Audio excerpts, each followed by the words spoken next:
Press conference दादा घेणार आहेत आणि काय बोलणार आहेत हे ऐकण्यासाठी श्रीमंत रामराजांनी यावं. उतरली होती का तुझी? कशाला उगाच माझं नाव घेतो तू? तुझा दादा बघा ना काय घ्यायचे. प्रेस घ्या, व्हिडिओ घ्या, कॅबरे डान्स घ्या, लावणी घ्या, काय घ्यायचं ते घ्या. आम्हाला नको बाबा. आम्हाला तुमचं नाव आणि तुमचं आमचं नाव एक आहे हेच पाप भरपूर झालेलं आहे.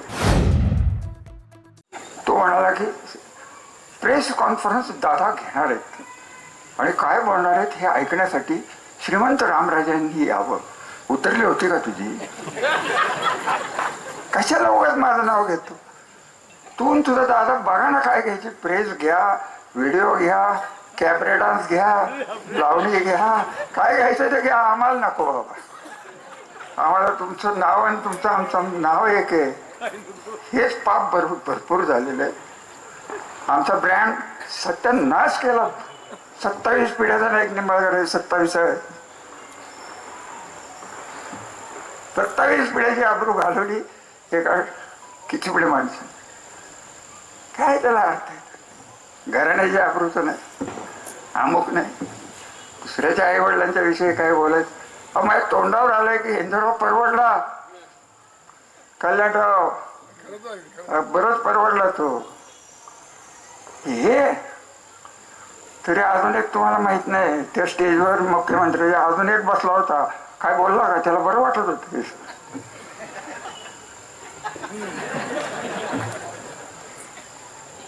चिंचकरला विचारा की काय चाललंय, माहिती आहे का चिंचकर? आणि तुम्हाला जर पाहिजे असेल की या लढाईत रामराजांनी तुरुंगात जावं ही जर तुमची इच्छा असली तर तुमच्यासाठी तोही त्याग करायला मिळत आहे. पण तुमचं काय होईल याची जाणीव तुम्ही ठेवा. शनी महाराज तुम्हाला शुभेच्छा. माझ्या तुम्हाला 7:30 लावणारा हा माणूस तुम्हालाही तुमच्या पवित्र कार्यात कधीच भेटणार नाही हो. शनीला 7:30 ऐकलंय का काही? सांगा की मला. का हो प्रसन्नाजी 7:30 लागते का शनीला? नाही का होय? अरे तूच मला लागू नको 7:30. मास्टर माइंड रामराजेच. फक्त तू नाव घे, मग फक्त माझं नाव घे. आणि मी तुम्हाला इतकं स्पष्ट सांगतो की मुख्यमंत्र्यांचे माझे संबंध, माझे अख्ख्या महाराष्ट्रात 3 वर्षात कोणाचे वाद नाहीत, वैयक्तिक द्वेष नाहीये. कुठेही जातो मी रामराजांचे फलटण म्हटल्यानंतर यांचं नाही नाव निघणार, माझंच निघणार. काय तो आमदार 1 वर्ष नाही झालं जसं काय शरद पवारांचे राष्ट्रवादी त्यांनीच काढले असं बोलतोय. हा डी.के. पवारचं ठीक आहे. डी.के. पवार हा शरद पवारांचं राजकारण त्यांनी घडवलंय, मान्य आहे. असं कधी हे घडलेलं नाहीये. की आत्महत्याची वेळ का आली असेल? पोलिसांचे तपास होतील, आमचं काही कोणावर आरोप नाहीये. अगदी करायचं सांगायचं तर मी काय षडयंत्र जमलं, मी तर पुढेच होतो. त्यांचं कोणी नाव घेतलंय म्हणून ते कशाला घाबरले नाही तर एवढं घाबरायचं कार्यकर्त्यांनी रामराजांनी केलं. आता तो प्रल्हाद कुठला सुरवडे, त्याला मी आधीच सांगितलं होतं की माझ्या नादाला लागू नको. आता त्याला हिसका दाखवल्याशिवाय मी राहीन का? मला तुम्ही सांगा काय माझं नाव घ्यायचं, काय संबंध आहे माझं नाव घेण्याचं कोणाच्या तरी सांगण्यावर ना? मग हे सांगणारच षडयंत्र असेल मग तुम्हीच घ्या ना, हिंमत असली तर नाव.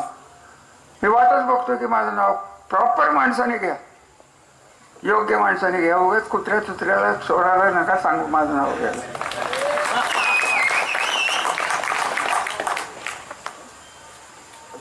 हा माझी काय इच्छा आहे, कोणावर काय मी कधी केसेसच केलेले नाही. उलट 22 साली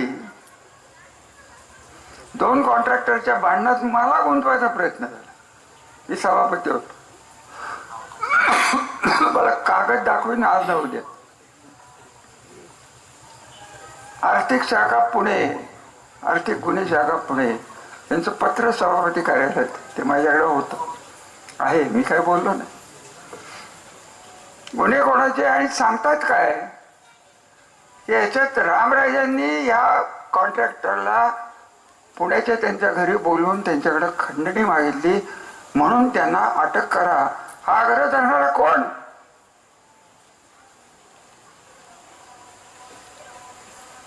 दुर्दैवाने त्यांच्या, मी जे नेहमी म्हणतोय गेले 2 दिवस की मुख्यमंत्र्यांच्या न्याय बुद्धीवर माझा विश्वास हे कारण आहे की आज मी इथं सांगतो.